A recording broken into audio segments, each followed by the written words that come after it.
Today on Moment of Zen, we're sharing an interview with writer Tim Urban, which we recorded last year when he released his book, What's Our Problem? Tim presents a defense of classical liberalism against threats from both the political left and right. Please enjoy. Tim, welcome to the podcast. I'm really excited to have you.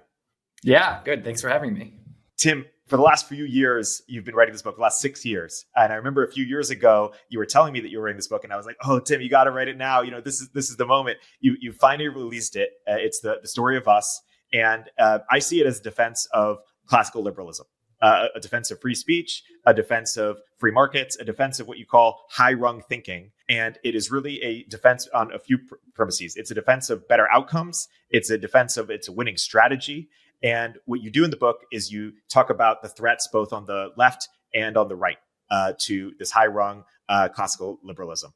What would you edit or add to my characterization of what you're trying to get across in your book? I wrote what was supposed to be a blog post on like this idea that like it was too hard. It was like really scary to talk about politics right now. Like what's going on?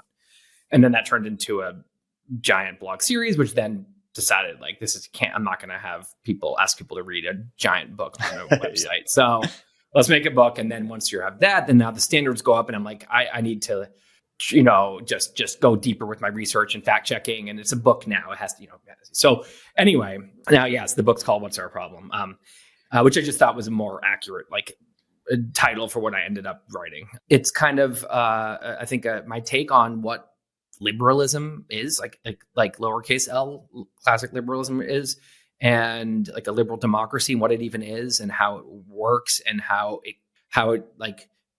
protects itself, and then how I think our current liberal democracy in the US and in some other Western countries is not doing such a great job of protecting itself, how that happens, why, and then what we should do to make it strong and not vulnerable. Yeah. And so before we even get to, where it's going wrong, where do you get the conviction that it's what we should strive for? Not just on a kind of aesthetic or spiritual or moral lens, but from a concrete outcomes. This leads to the best society, or this leads to a winning strategy to defeat illiberalism. Given that there is so much illiberalism in the world, how do we have the conviction to say, hey, liberalism will not only have the best outcomes, but it will defeat illiberalism, given it's not exactly winning at the moment?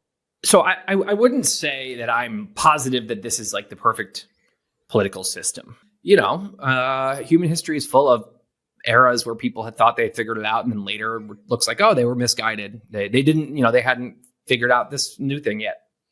So I would not be surprised at all if I went in a time machine 200 years in the future and they were like, oh yeah, like liberal democracies was like what an old era did. It was like their best, shot at a good government before we figured out a better way, or before AI was running the show, or God knows what's coming. Basically, I would just call it my hypothesis that I share with many people, which is that in today's world, a liberal democracy is the least bad way to govern people. And I actually wouldn't say that I feel confident that it will defeat illiberalism.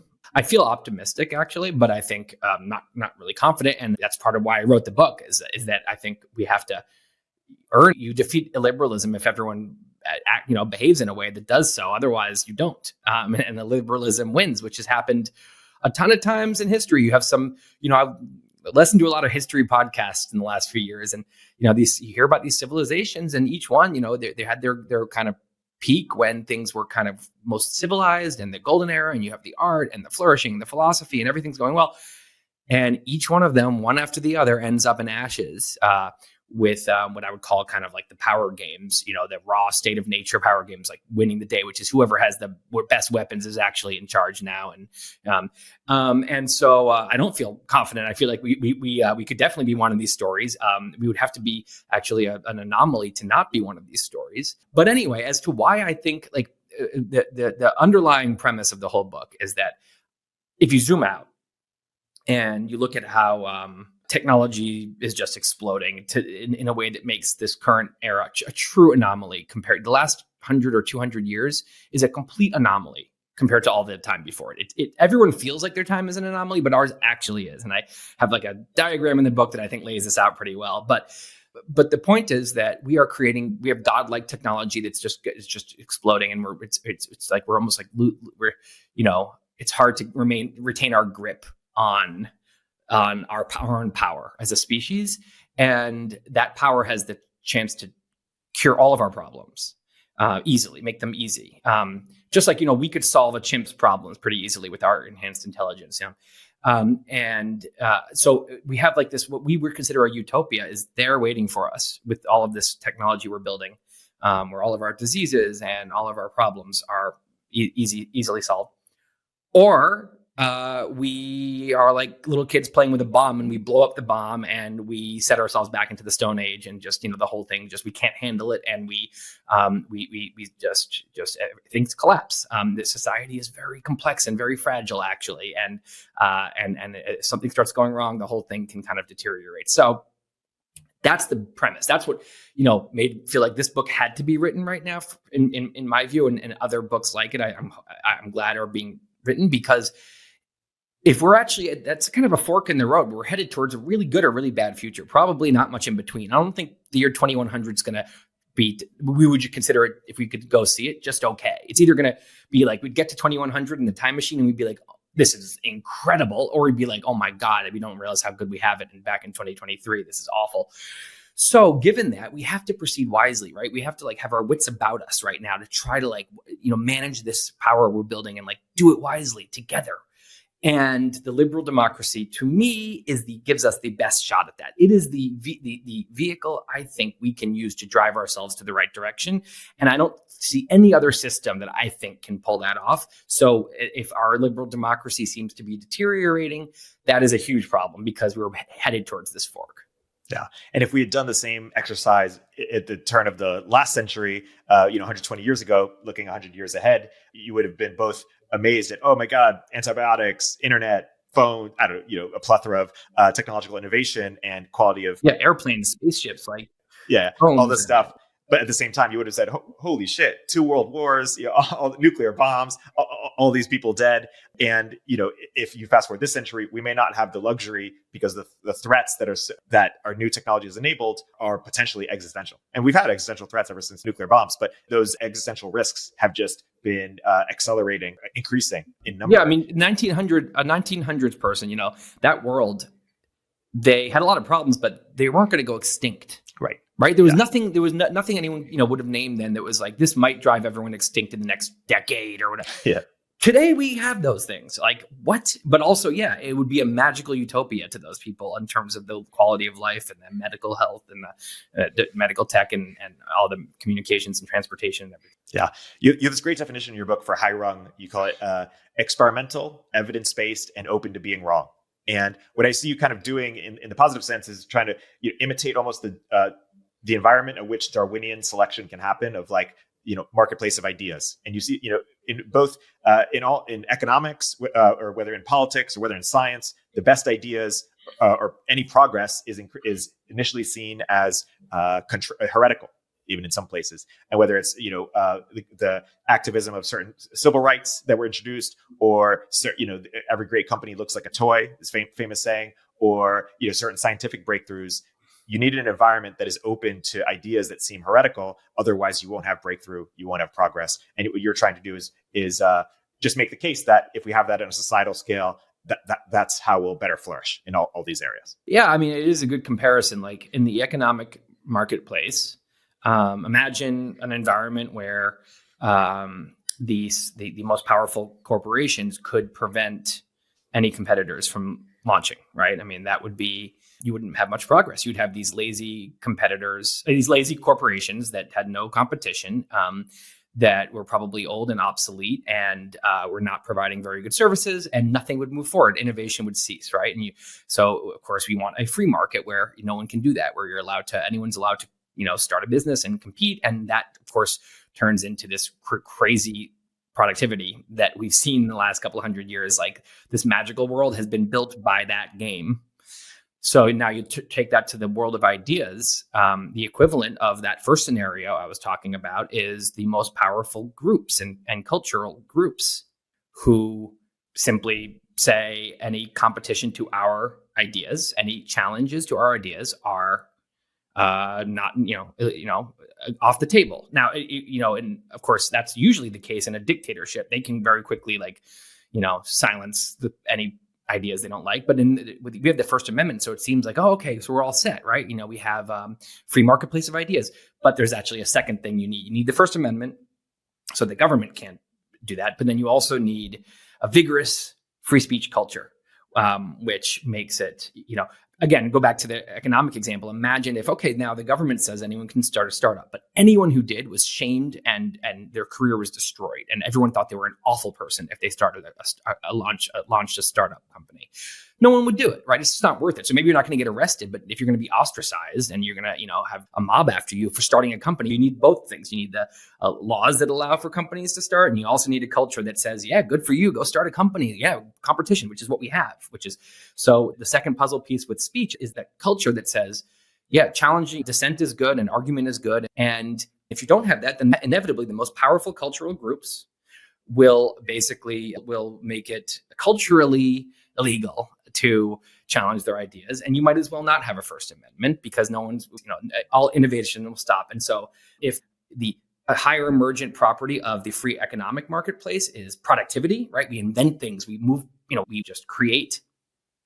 The emergent property of the idea marketplace is wisdom and knowledge. And so I don't think any one of us is that smart. I don't think any of us alone can figure out how to get to that right side of the fork in the road and build a great future. I think that if there's an genuine open marketplace of ideas, I think together that system can yield a super intelligent kind of wisdom that can get us there. That's well put. The book, What's Our Problem? The subheading is a self-help book for societies, because you think this is a societal problem kind of at large. So why don't you make the case for why the right and the left is perhaps not respecting liberalism as much as they could be, but in two different ways? That's a big question. And part of the reason I wrote a book on this is because these topics require a ton of nuance, and so it is hard to get across quickly. But I'll give the best little summary I can. I think a lot of people I know who are kind of left-minded, I think will have no problem pointing out ways the right is not being such great liberals right now. You've got the MAGA movement it's not that Trump's policies were anything I think are particular or awful or anything. It was just that his whole thing was just lie. And these institutions, these kind of knowledge finding institutions that are so important in society, media and academia and science. And we can talk in a second about how those institutions themselves have deteriorated. But this notion on the right that those are all just pure evil instruments of the left, that's not true. That's going too far. And so this idea that all of these liberal institutions, they're all bullshit, and the only people you can trust are conveniently, me, Rush Limbaugh, me, Sean Hannity, me, Donald Trump. And you're always going to have that mentality, but it's gained a swell of support. And there's always demagogues, right? What's a demagogue? It's someone who basically preys on people's fears and kind of capitalizes on mob mentality to lie, to rise to power at all costs, right? And nothing matters besides me rising to power. And so there's always demagogues, but one was just the president. That's unusual, a full-fledged demagogue won, right? And so that again it's a sign to me that liberalism is not carrying the usual kind of respect that it has on the right. So the right is actually supposed to be very classically liberal, right? The conservatives are supposed to be very, very into the Constitution and into the idea of the peaceful transition of power. That's the ultimate American patriotic idea, right? And you just see the immediate willingness to undermine the faith in the electoral process for short-term gain. You see Mitch McConnell and the Senate doing stuff like not confirming Neil Gorsuch in the last year of Obama's presidency with this new rule suddenly that you can't do that in the last year because let the people decide. And so we're not going to confirm anyone. And then 4 years later, now their candidates in office, same thing happens and they suddenly reverse the rule. So there's no principle there. There's no good conservative kind of consistent principle. That is just pure power games, just going for the short-term gain at the expense of all these principles, which is very not conservative. It's very not conservative. And again, this is very complicated. And that's why I feel like I'm never going to do it the nuanced justice in a conversation. But You do see a rise of authoritarian policies in right-wing legislatures that I think, again, like the distrust in the media, these have some basis for happening, but then they go too far. So I'll leave it at that. Now, on the left, this is the one I spend even more time on, just because, as I said, I think most people I know everything I just said about the right. I don't think there's that much mystery to, wait, really? You think that the Trump movement is not honest? Oh my God. And I everyone knows that I knows that. So I just why go and just so that I can see balance. So I did that one quickly. And then I spent a lot more time on this other story, which is what I would call the rise of social justice fundamentalism.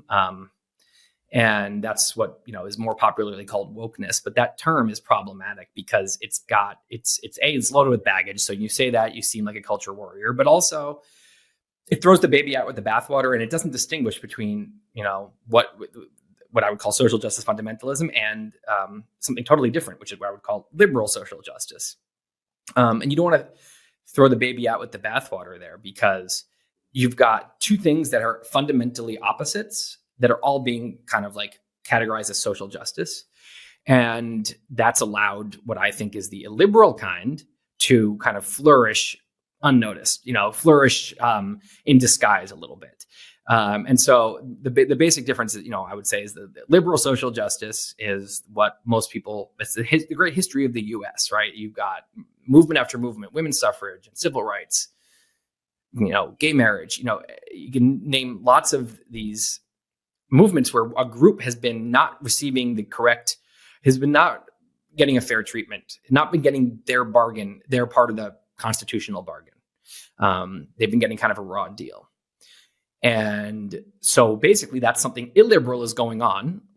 Black Americans are not getting the same treatment as white Americans because of their skin color. That's not constitutional. That's not liberal. That's very illiberal.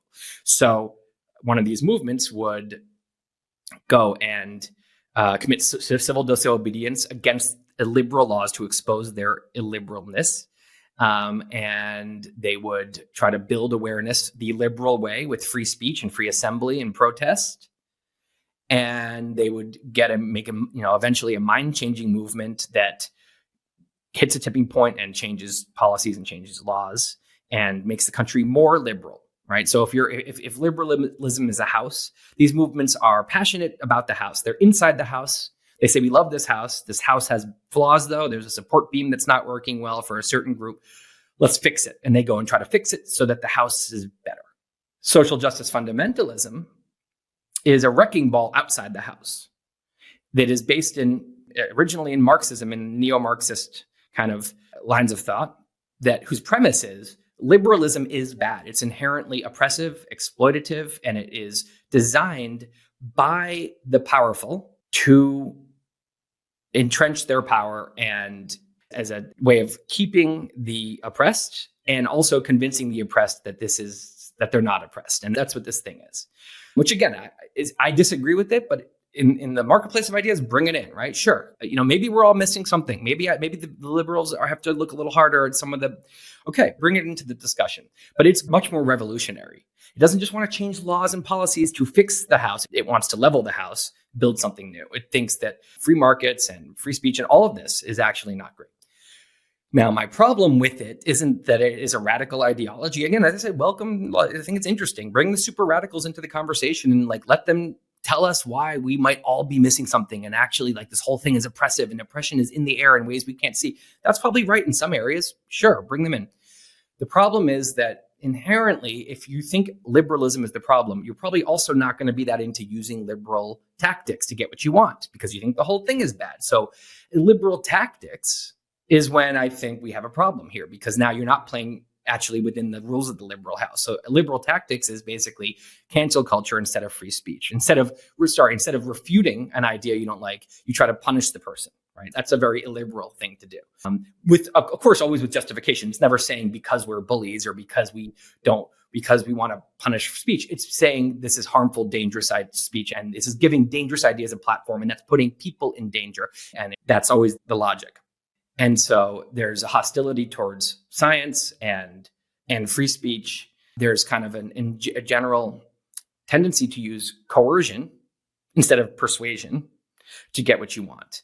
And very quickly, if the society isn't careful, a group like that can make everyone really scared, like that, what we talked about, that can quickly take away that second puzzle piece that you need for a true free marketplace of ideas. And everyone gets scared and gets quiet, even though you still have a First Amendment.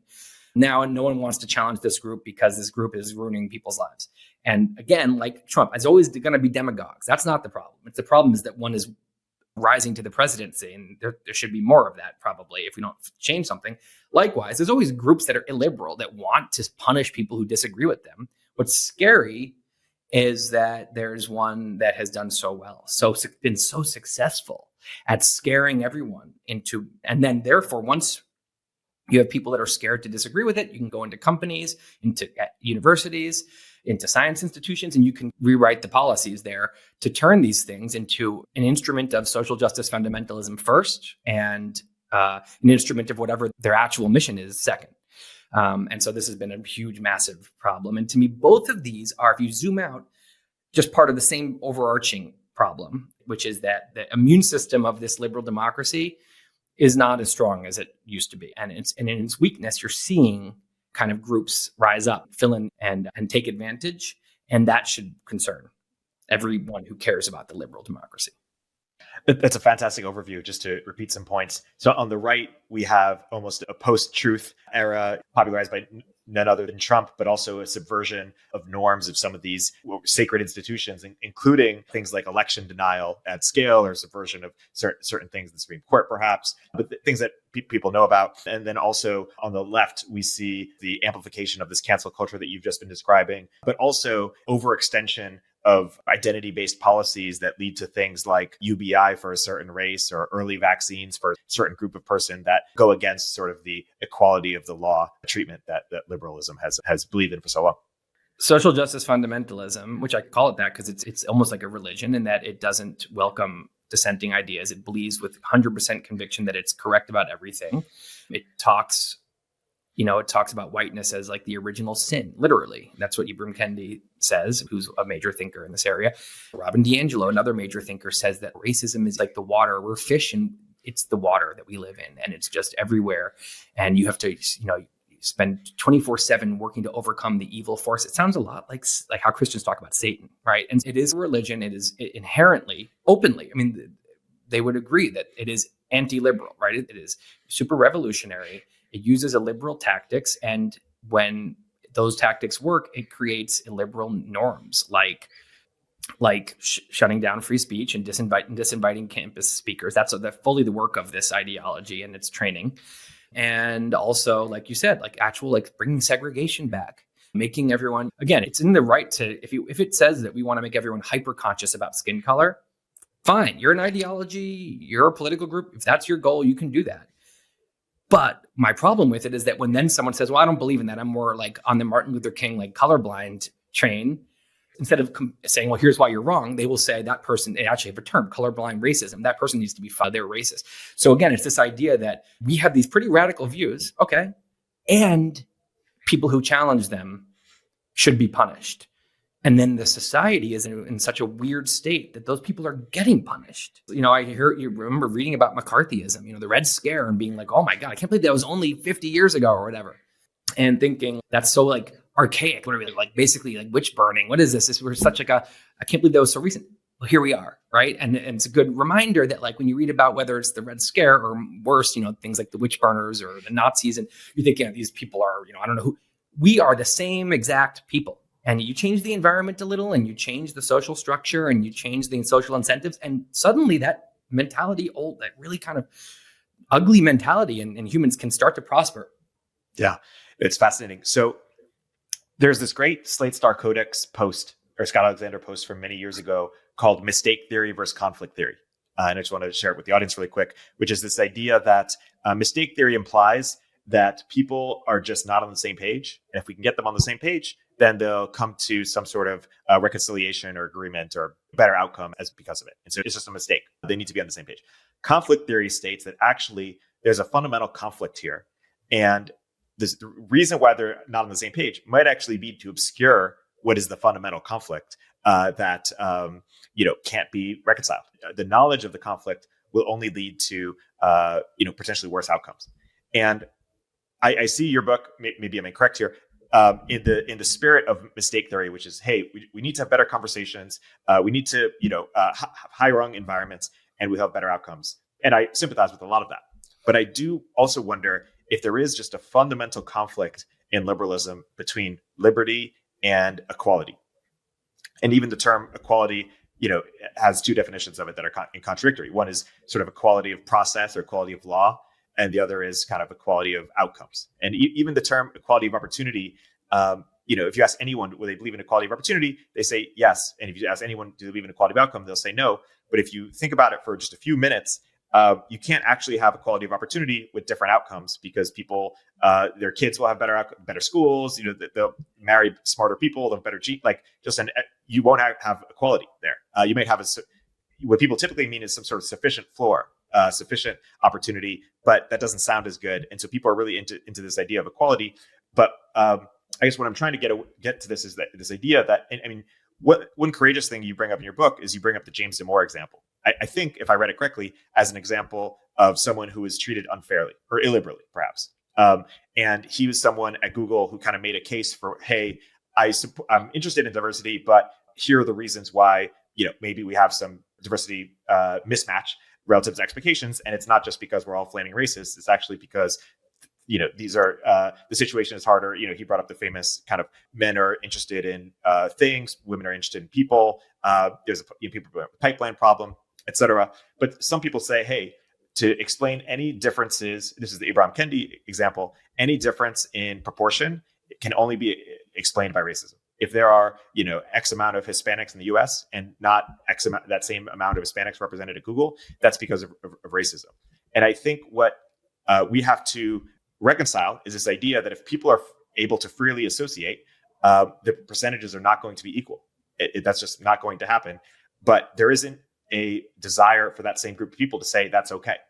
And so this tension between freedom and equality seems centered to so many things, because the more freedom you have, the less equality you have.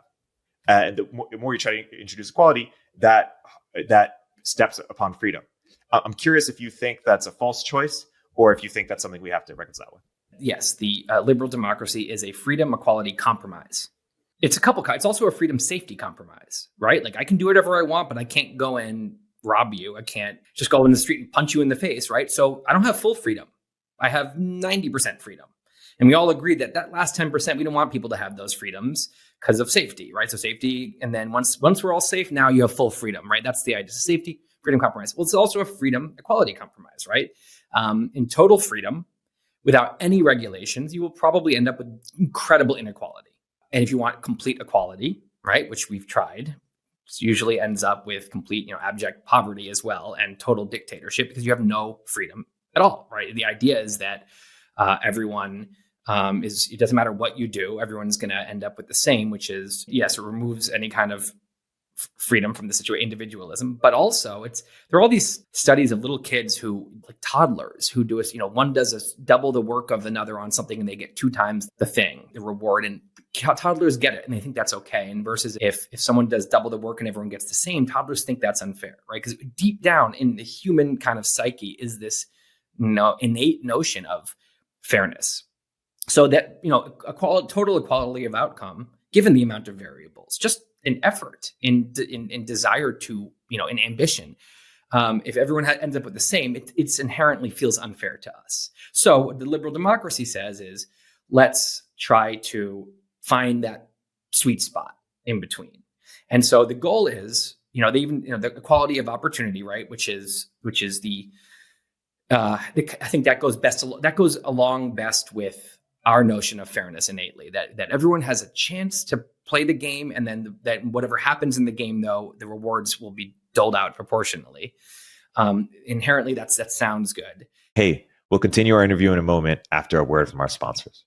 Hi, it's Erik. If you're looking to take a deeper dive into international affairs and business strategies, then I highly recommend listening to the new podcast, Dealcraft, Insights from Great Negotiators. Recently called a best podcast pick by The Guardian, Dealcraft features interviews with the world's greatest deal makers and diplomats, including former Secretary of State Henry Kissinger, Blackstone's Steve Schwartzman, and music industry super lawyer John Branca, on their most challenging negotiations. Each episode, host Jim Sabanius, Harvard Business School professor and renowned negotiation expert, shares fascinating deal stories and distills useful insights for listeners to apply in their toughest deals and disputes. New episodes release weekly and explore everything from former Secretary of State Hillary Clinton's negotiations with Vladimir Putin to how Costa Rican diplomat Cristina Figueres saved the Paris climate talks. So don't miss out. Follow Dealcraft, insights from great negotiators on Apple Podcasts, Spotify, or wherever you get your podcasts. Hey everyone, Erik here.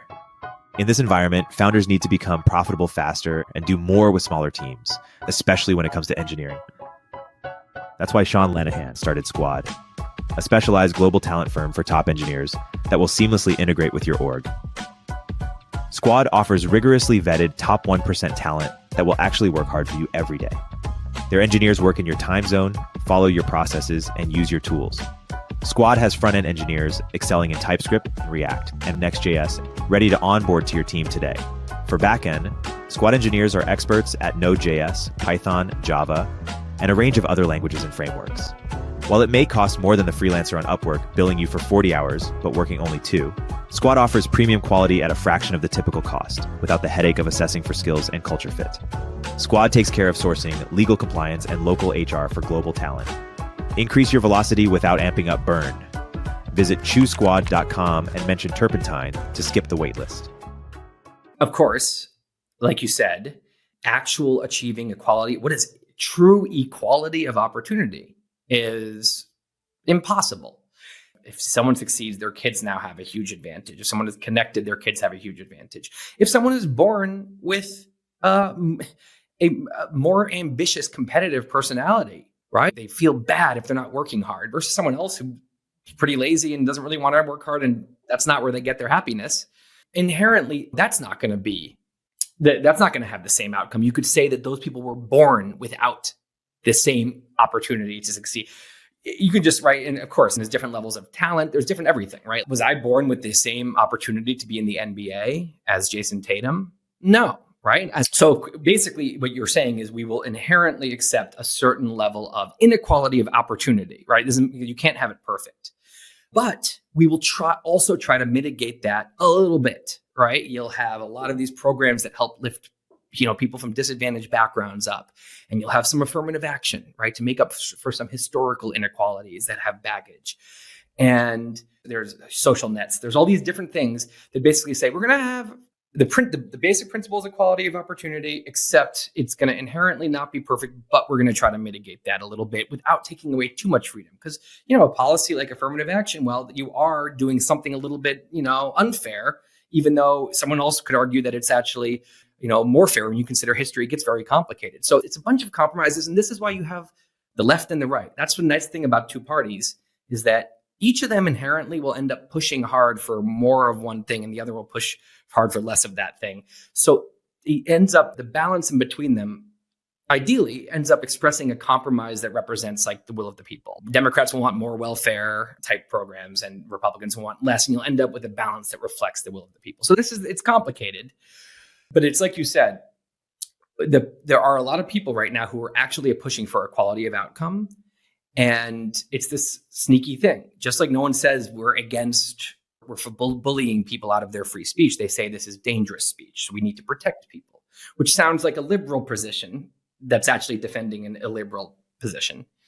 Likewise, here, no one says we want equality of outcome. What they say is that groups are equal, and therefore, if groups end up with this, you see a group disparity, it must be from discrimination, from something unfair. Because if there was nothing like that, these groups would be equally represented, which is a really unscientific and inaccurate and crazy position. As I said, right away, like NBA, right? Like, why are there not enough Jews in the NBA? Like, no one thinks that's unfair.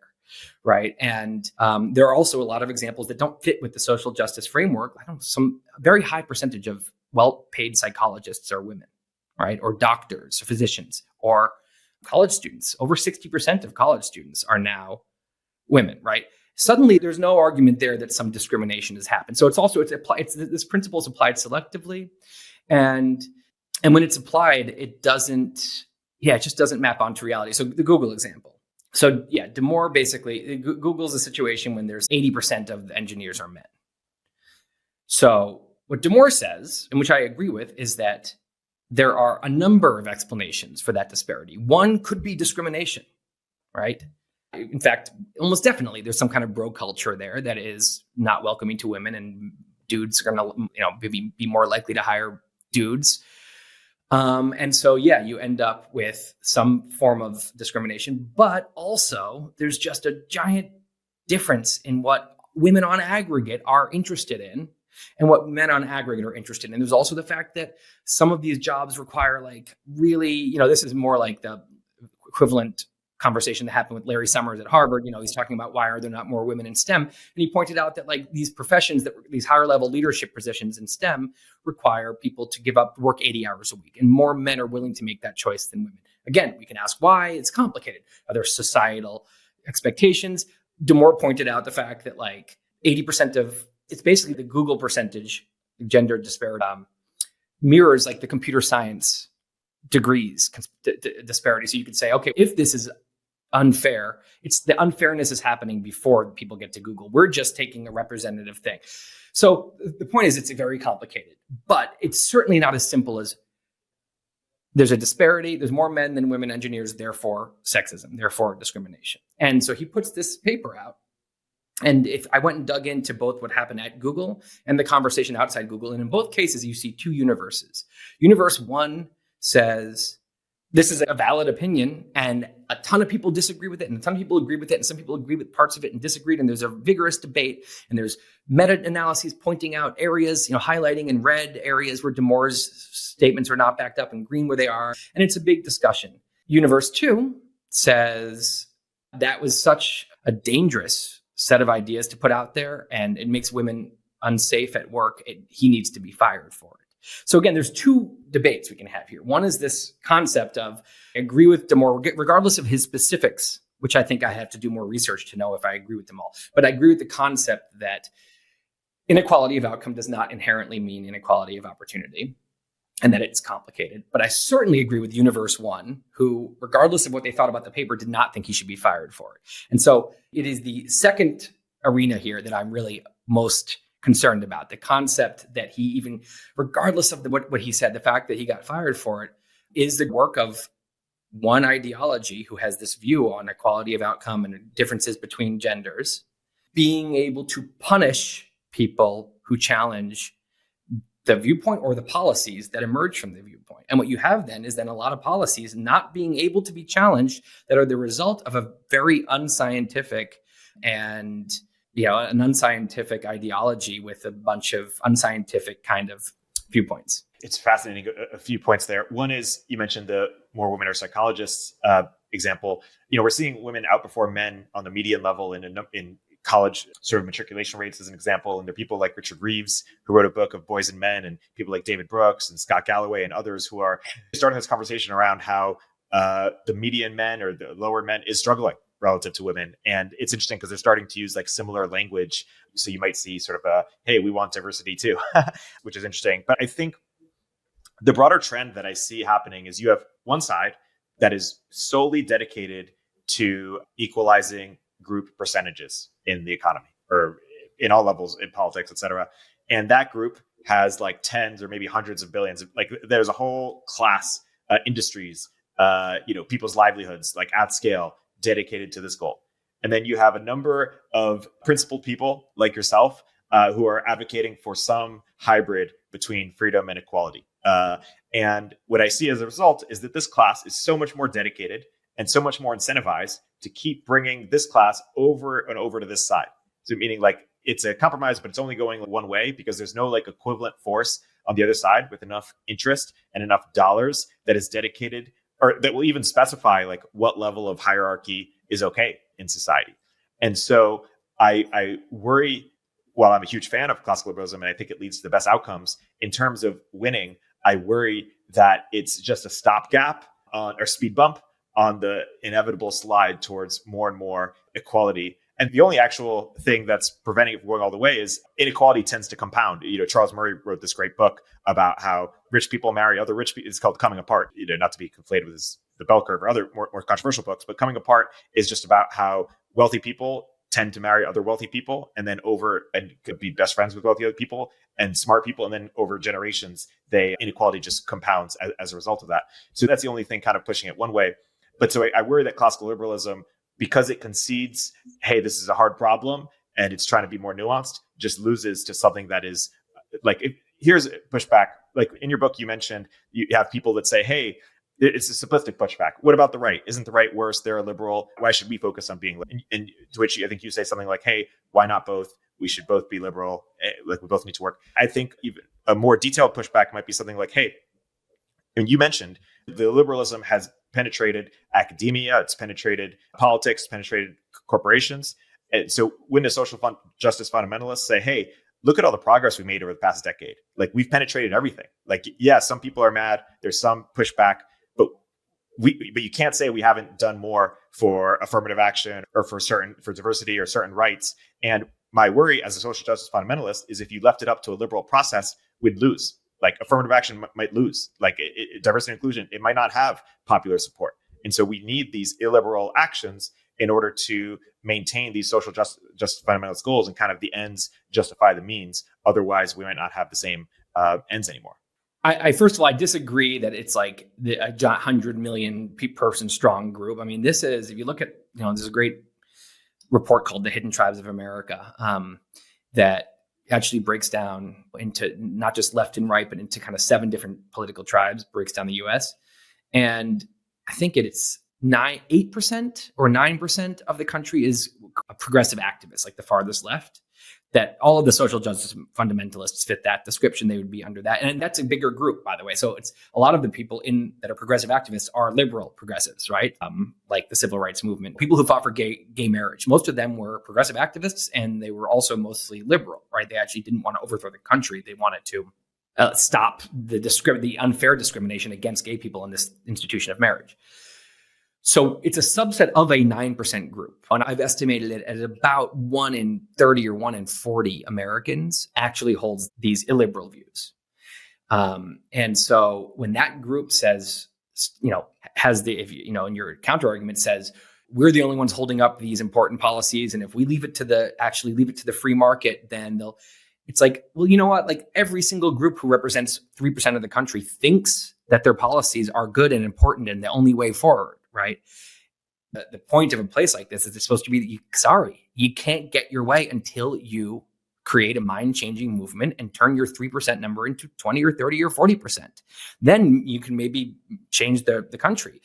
And the country has a history of moving forward with wisdom and getting wiser as it goes along. And so if your ideas are good enough, think about how many, there's a stat, interracial marriage was supported by 4% of the country in 1958. So 96% of people thought it was immoral. Those aren't evil, bad people. Most of them are people just like you and me who had grown up in a time when they believed that it was immoral. And today, that same number is down to, I believe, 6% thinks it's immoral, from 94 down to 6. So that's the nice thing about a liberal democracy is that people aren't always right, and they have a lot. There are always bigotry, and there's going to be incorrect assumptions and foolishness that over time gets better, because when you can have an open discussion about it, there's a bunch of people, there's a bunch of 4% of the country groups that have ideas, and most of them are wrong, and most of them are either too radical or too conservative, or they're inaccurate, or they're superstitious. But once in a while, 4% of the country is onto something. Like interracial marriage is not a bad thing. And the country has a pretty long history of that 4% with free speech and open dialogue creates a mind-changing movement, and the country changes its mind, and all the laws change their mind, and it goes from political suicide for a politician to be pro-interracial marriage to political suicide for one to be against it. And if you had allowed the most powerful cultural groups in 1958 to control things, those 4% would never be even allowed to express their viewpoint. Gay marriage, gay rights would never have been made headway if the most powerful cultural groups could get you fired for disagreeing with it. Hey, we'll continue our interview in a moment after a word from our sponsors. You like to optimize things. You've chosen the perfect credit card to maximize your travel points, and you always find the fastest route when you drive. Shouldn't you handle your charitable giving the same way? Givewell spends 50,000 hours every year doing deep dives into different charitable programs to try to find the ways to do the most good for your dollar. Givewell has now spent over 17 years researching charitable organizations and only directs funding to a few of the highest impact opportunities they've found. Over 100,000 donors have used Givewell to donate more than $2 billion. Rigorous evidence suggests that these donations will save over 200,000 lives and improve the lives of millions more. It's easy to see why the Boston Globe called Givewell the gold standard for giving. Givewell wants as many donors as possible to make informed decisions about high-impact giving. You can find all of their research and recommendations on their site for free. You can make tax-deductible donations to their recommended funds or charities, and Givewell doesn't take a cut. Go to givewell.org to find out more or make a donation. Select podcast and enter Econ102 at checkout to make sure they know you heard about them from us. Again, that's givewell.org to donate or find out more. So what we see now is this 3 or 4% of the country, another in this group, and they believe they're onto something. They believe they're right and we're all wrong. That's their right. Instead of having to go through and convince everyone, they are saying, we're not going to do it that way. We're going to ruin your life if you disagree with us. And we're going to go put these policies in, and anyone who challenges us, well, you must be an awful racist or a sexist, or you're an awful white supremacist, and you have to be fired and ruined and publicly shamed. Yeah. So that's what I see. And I think if you're a liberal, a lowercase L liberal, it does not matter what the viewpoint is. Again, this happens to be a far left thing. I don't care if it's far left, center left, right, far right. If a group is acting like that and is shutting down the entire debate because they have found a way to get people fired, everyone has to stand up and push back against that group. If you care about the House, if you're inside the liberal House and you like the liberal House, regardless of whether inside the House you're on the left, right, or center, everyone should stop and say, wait, this wrecking ball outside the House is shutting down our discourse. We all have to push back against that. So, we should, if you're pro-House or anti-House, that's kind of the first question. And then once you answer that, now you can focus on, like, if you're okay, now we're all pro-House, now we can talk about what's going on inside the House. Let's argue about it. So it's well put. I mean, one of the most interesting books I read on this topic was Chris Caldwell's Age of Entitlement. And he talks about how in his opinion, and this is a conflict theory book, he talks about how he thinks that the US has two constitutions that are in contradiction with each other. One is the original Constitution, and one is civil rights. And it's this tension between individual rights and group rights. And he acknowledges how other groups have used the 1964 legislation in order to gain group rights. And there's a difference between negative rights and positive rights, right? Like negative rights, it's kind of the interracial marriage. It's like, or gay marriage. Let me be me. Let me live. Totally understand. I feel like a lot of the low-hanging fruit on negative rights has been picked. And now people are on to positive rights, which is not just, hey, let me be married, or let me be free, or let me be, it's also, now it's, let me get a board seat at the Fortune 500, or let my group, represent these companies or these governments or whatever in the same way that every other group does, or let my group have a special right that another group doesn't have. And so we need to have a conversation about, hey, is it that these groups should advocate for these special rights and just have better tone about it? Or is it that those special rights actually violate liberalism to some degree?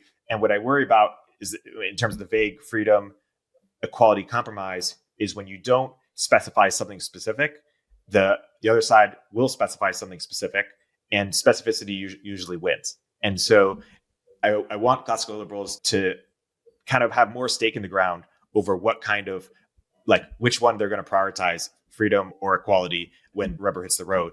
Otherwise, I worry the people who are more focused on equality with more specificity. And I agree, there's small numbers. I meant big in dollars, as in it's their job. They get paid to do it. There's funders behind it. It's an ecosystem. They just want it more, right? If you're doing this because you care about society, but if equality keeps winning, if liberalism keeps winning, you're not going to lose your job in theory. Whereas like a DEI person, if DEI is no longer as big, they will lose their job. Like they just have more on the line. Anyways, I'll pause there. Do you sympathize with those concerns, or do you see them differently?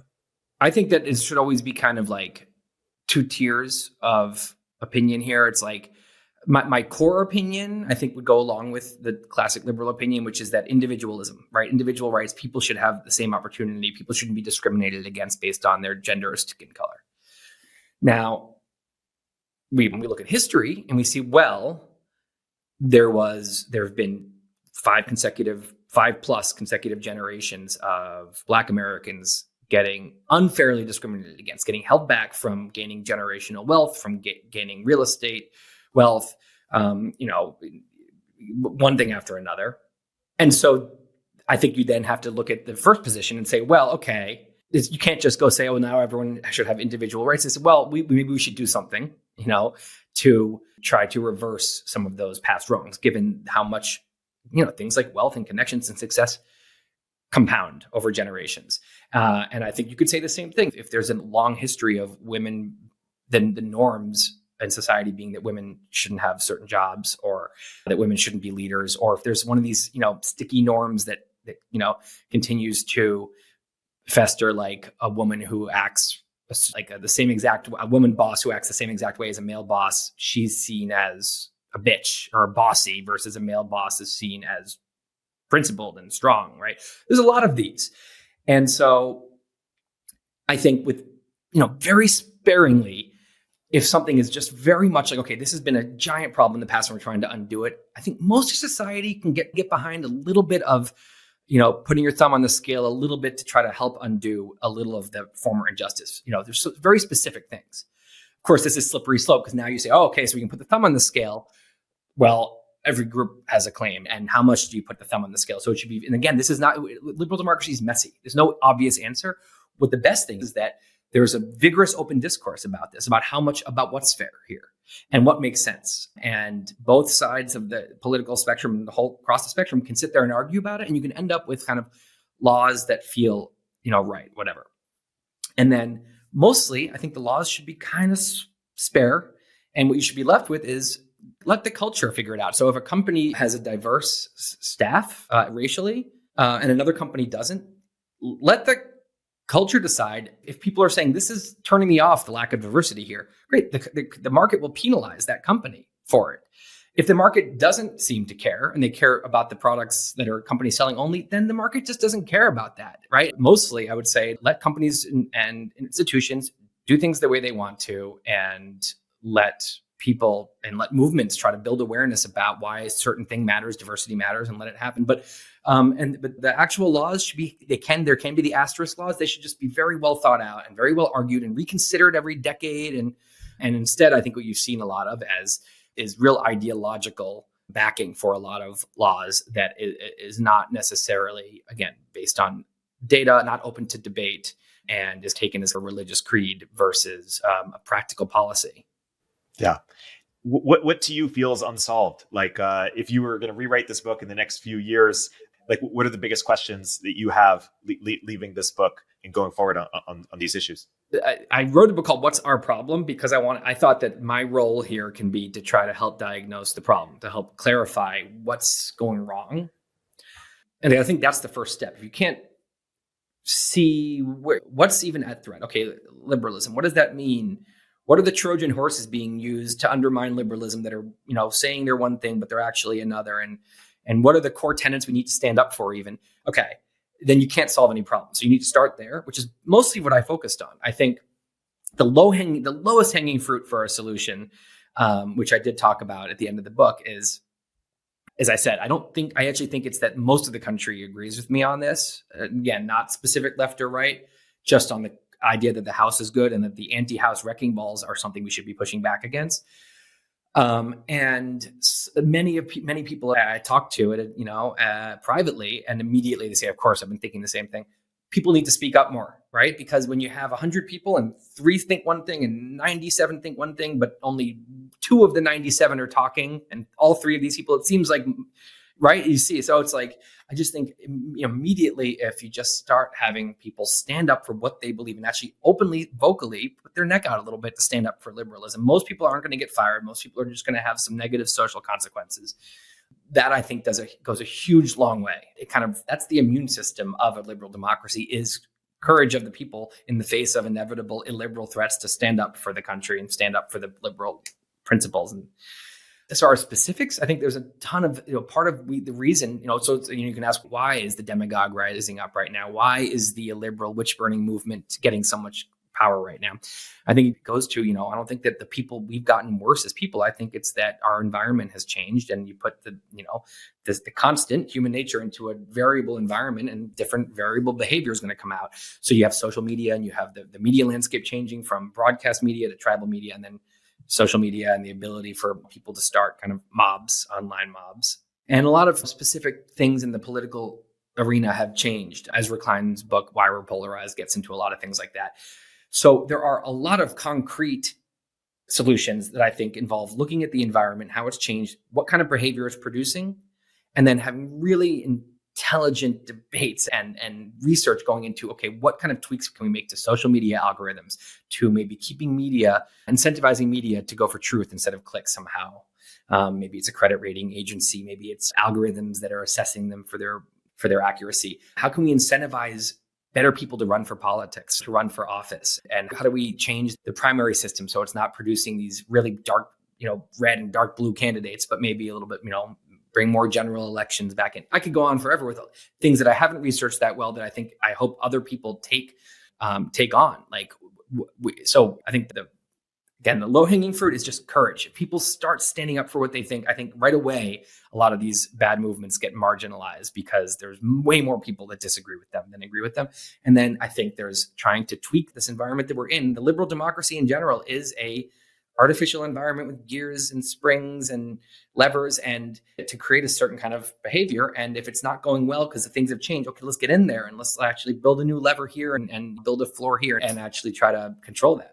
Courage is a great place to wrap this podcast. You have a lot of courage in your book. You mentioned a lot of specific examples. We just spoke about a couple of them, the Larry Summers, the James Damore, that at the time didn't have many people defending them, and you're defending them in the classical liberal approach. Even if you disagree, you agree with maybe their right to say it.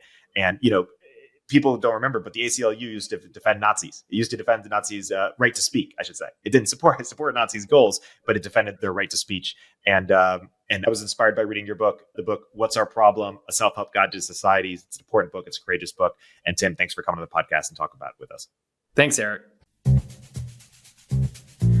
Hey everyone, Erik here. At Turpentine, we're building the first media outlet for tech people by tech people. We're the network behind the show you're listening to right now. We have a slate of hit shows across a range of topics and industries, from our AI and investing cluster of podcasts to shows that drive the conversation in tech with the most interesting thinkers, founders, investors, and influencers, like Econ 102 with Noah Smith. We're launching new shows every week, and we're looking for industry-leading sponsors. If you think that might be you and your company, email me at erikaturpentine.co. That's ERIK at turpentine.co, and let's partner together.